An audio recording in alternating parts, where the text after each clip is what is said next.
I think we're a little over 2 weeks into preseason camp. I think everybody's feeling the same way. Like, dog days have kind of passed right now. Like yesterday was the last day of the dog days, and now we're starting to look ahead to Texas State. And, pretty clean injury wise. We've had a couple bumps and bruises, but I think everybody will eventually be back. And but quarterback play's been good. Offensive line's like night and day from a year ago. I think defensive line. Once we get Caleb Williams been out for a couple of days, but he'll be back, and I think that'll make our D line that much better. And I just think overall the team really enjoy being around a team on a daily basis. They're doing a really good job of taking care of the things that they can control, and each day we go out and seem to get a little bit better. So I think that's it's been a pleasure to watch them. And as a head coach, you always want more, and that's what this week's for, is try to get a little bit more out of them. So that's kind of where we are. Here in this meeting room: toughness, discipline, accountability. Talk about those three messages you're trying to install in your team. I mean, that's our pillars of our program. We build everything we do, we build on those three things. And, we have meetings on them, and we talk about them, and what does it mean to them? What does it mean to us? What do we want it to look like? And, I think every day we go out to the practice field, we talk about them, and, we talk about, there's nothing more that you could show more physical and mental toughness than preseason camp, when it's 100 degrees and you're out there in full pads. And, we're not one of these tag off type of teams. We're out there we're out tackling and doing live drills. And I told our guys, I'm not gonna move away from that. We'll be smart and we'll use some science, but toughness is everything. And we're gonna develop that through preseason and the way we practice. Any particular kid show? I guess what player may have shown the most improvement from last year to this year coming in? I mean, there's a lot of them. I think Damian Alexander, corner, really has had a real good preseason camp. He's a guy that's played a lot of football here, but I think he's just playing at a different level. I think, Christian Pugh just continues to get better and, continues to make things look easy out there, the way he practices and the way he plays. And super smart guy. I think he's kind of on another level. We got, Mac Banda is linebacker for us, transfer from Marshall. Boy, he's going to be a special player, and practices hard every day. And Hamilton Moore from Yale, really, and Braden Faulkner, those three guys at linebacker have really done a really good job of stepping up. I think on defense, that's kind of where we are. I think the entire offensive line group, I don't think any of those guys like to be singled out, but I think those guys have really played well together. And kind of, we had a couple of down days on Thursday and Friday, but they turned it around yesterday with a real physical day and played well. And then, in the receiver group, you're going to see some exciting young players. Britton Simmons he caught a touchdown last night, and Cash Cross. Those guys are going to be special players. Both of them are well beyond their years right now. They still got a lot to learn, a lot to do. And, the good part for us is we got Isaiah Jones, we got, Andre Dennis, we got Savon Ray, we got Kendon Fusilier. So they don't have to be ready to go right now. But man, they're getting there. And Jaden Boyd, another receiver, it's really, to me, kind of stood out throughout preseason camp as a guy that's taken that next step. And then, this group of tailbacks is really deep, really deep, and starts with KG, and he's reworked his body. He looks way different. He's faster. He's more attention to detail than I've ever seen him play with. Usually he plays at raw motion. He's really gotten over that and started to play like a pro. He's factoring into pass protection more so than he's ever done before. So I think, right now those are some guys that I think are really kind of moved up. There's a bunch of them, but I think those guys have really stood out.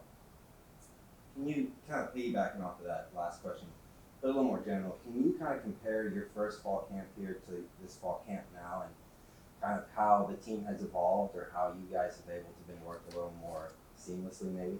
I think last year, this past week we were in a lot of trouble. We didn't do a really good job of overcoming adversity, taking advantage of really learning about our mental toughness. I thought we struggled with that a year ago. We're better. As a coach, you don't look back all the time. You try to always look forward, and I'm never satisfied. I don't think we're where we want to be yet, and but I think overall, what I see different is the coaches aren't the ones that are talking about, hey, we got to get this going, we got to get this right. It's the players doing it.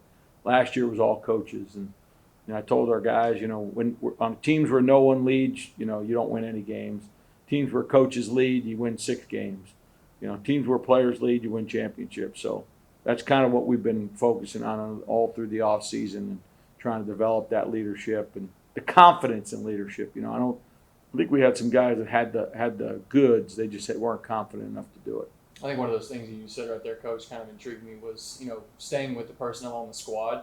Has there been a surprising change in leadership on the team? Anybody that stepped up in that leadership role that has been more of a surprise to you this season?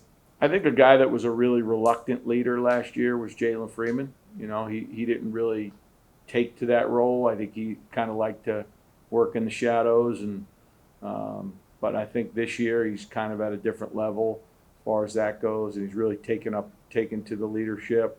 Rob Coleman, who was a guy that was fighting for his life last year, was more focused on earning the job. I think he's at a different level from a leadership standpoint right now than he was a year ago. Ramon Stevens, those are some guys that, again, that we're really focused. When you're a bad team, you focus on your own goals and the things that, and I think these guys are now focused on team goals and helping the team win, and they understand that everyone is going to be responsible for success. It's not just going to be what they do. So those guys have done a great job of stepping up. And, I don't know if it's changing of the guard, but it's just way different than it was a year ago for those guys. I know you're an offensive line guy. Talk about the trenches a little bit. Is that where this team is really? That's really going to be the strength of the team, the two line scrimmage. I mean, I think we're going to be way better. I don't know that it'll translate to wins, but I think having Cortez Winslow start the last 3 games last year as a freshman, and he started every pretty much every game, every practice. We got Thomas LaBouche back, transfer from Arizona State, who tore his Achilles last year in the 4th game. So he's back. He's playing at a fairly high level on the O-line. And you got Brooks, Ripley, Robeson, and Boyd all back. And all of them have practiced every day, and they're starting to develop that chemistry. And then the dark horse is going to be John Hester. He looks like an NFL player. I mean, he's 6'5", he's 320 pounds, he moves really good, he's starting to play. He came from Hawkins, a really small high school, and they were in slot T, and he was just kind of rolling off the ball, and now he's actually learning technique, and he's done a really good job. So I think though it gives us 7 really good players, and then B.J. Williams, who was out all last year with an illness, is back. So you got 8 guys that have played football here on the O-line. Last year we were struggling to find 4, and we're at a totally different place. On the D-line, we brought in Javen Sanchez from SELA. You got a bunch of guys that have gotten older and stronger, and Royce Morales coming out, and Jamin Jackson and Caleb Williams and Peyton Christian. All those guys are back, and they're all stronger and bigger and more physical, and that's the key. We weren't good enough on the D-line last year to hold up against really good teams. You saw the South Dakota game. It was a tale of 2 halves, just because we didn't have the horses in the trenches, and I think that'll be a lot different this year. Of course, they got to get that on the field, but you're getting some looks from the preseason. 12 kids named on the preseason all-conference, preseason number 4. So you're getting respect from around the conference. Yeah, I mean, the respect comes from within. It comes from in this room, respecting each other. I mean, the preseason polls mean nothing. Most of the people that voted didn't see anyone, unless they saw them last year, didn't see anybody play. You had All-Americans, all that good stuff, but I guarantee you no one's watched Caleb Williams play. So we got to get better as a team, and there's so many other things we need to focus on. But it's nice that you win a few games and people start to, figure out that you got a pretty good program. But we got a lot of work to do, and then now we're not the guy sneaking up on anybody anymore. So, which is okay. You got another tough non-conference schedule. I mean, Texas State, Weaver, I'm coming in here. So, will that obviously get you ready for conference? Yeah, I mean, we're going to take it one game at a time. Right now, we're just, we have a week to get ourselves right, and then we focus on Texas State. After that, we got to get ourselves right this week, fix some of the things that we need to fix. Special teams is, this was the first time we got a bunch of them live. We had a chance to look at those. We got to fix some of that stuff. But I think, the non-conference slate is, we want to challenge ourselves. We want to, play. In order to get good teams, a number of teams from our conference in the playoffs, you got to play good team. So we're going to play, certainly going to play Central Arkansas, is ranked in the top 25. Weber, who's not in the top 25, but they certainly play at that level. And, I think it's going to be fun for us to go play at Texas State and San Marcos. Supposedly sold out crowd. And, we got a lot of alums that have talked about it and really, excited about going there and cheering our team on. So it's going to be fun, and it will get us ready for the first conference game, as the new dogs in the conference, or old new dog, SFA, right off the bat. So should be fun. Well, this is the largest group of returners that you've had that this team has had since the 21 season. And I'm just curious, having that level of experience, come to the table in year two, how valuable is that in your second year as head coach here?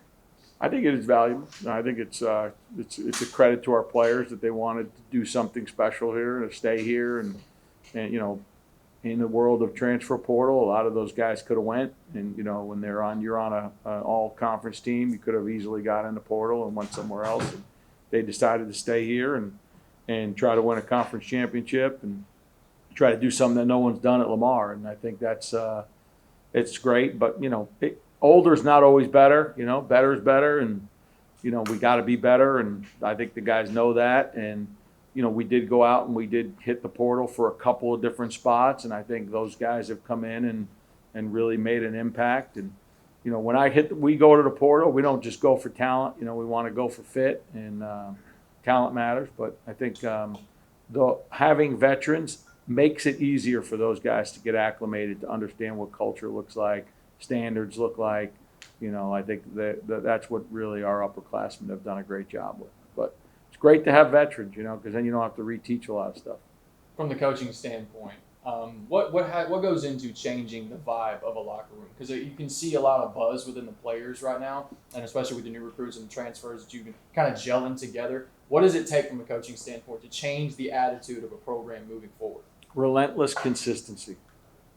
That's it. You got to be relentless. You got to hold them to the standard, and you can't waver because they're good players. You can't waver because you don't feel like it that day. You feel tired. Like, you have to be relentless, and that's the one thing that I am is, I'm going to make sure I defend our culture and drive our culture every day. And, you could put slogans on the wall. I said, you guys have heard me say it, like, slogans don't make culture.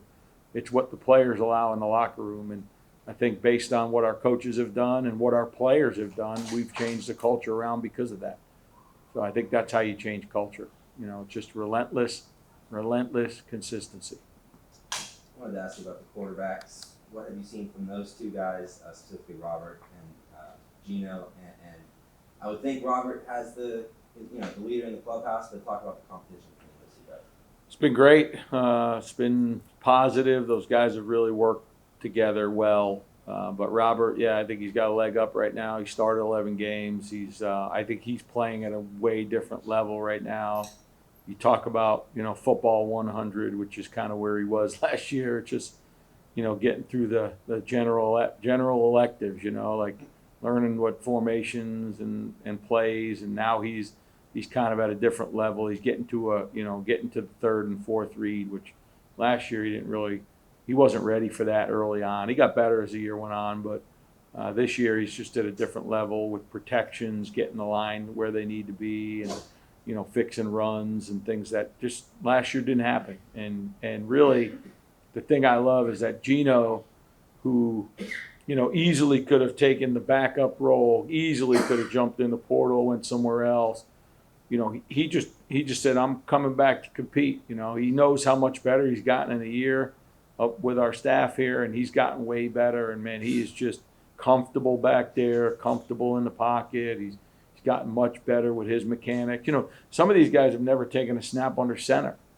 From their high school day, he's been in the shotgun his whole career. So he's taken snaps under center, and I think those things have gotten him better. And if you want to play at the next level, you better learn to take a snap under center, because those guys are doing it a bunch. So he's really done a good job of challenging not only Rob but the coaches. Hey, I deserve to play, and he's really doing a great job with that. And McCown he's grown leaps and bounds too from a year ago, where he couldn't run our offense at all, and now he's sometimes it's learning what mistakes you've made and understanding those mistakes first, so that you can correct them and not make them the next time. And I think that's where he is now. Last year, he just would make a mistake. He wouldn't even know what it was. I don't know. Now he's like, oh, yeah, coach, and I saw the corner sit, and I went backside.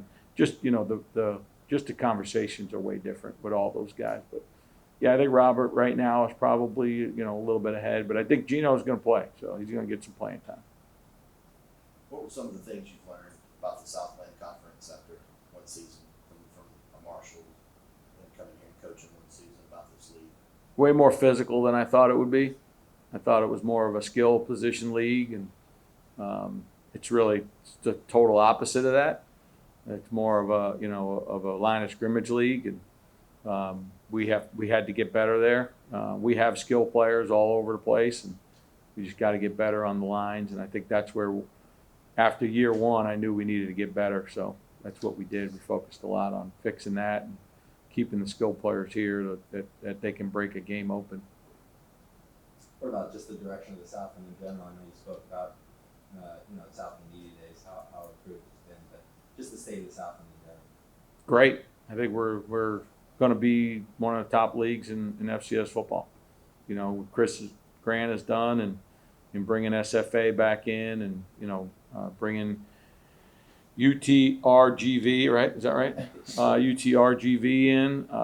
I think that's going to put us in it's a great regional league, and you want to be regional in FCS football, because that allows you to put your resources elsewhere rather than just travel.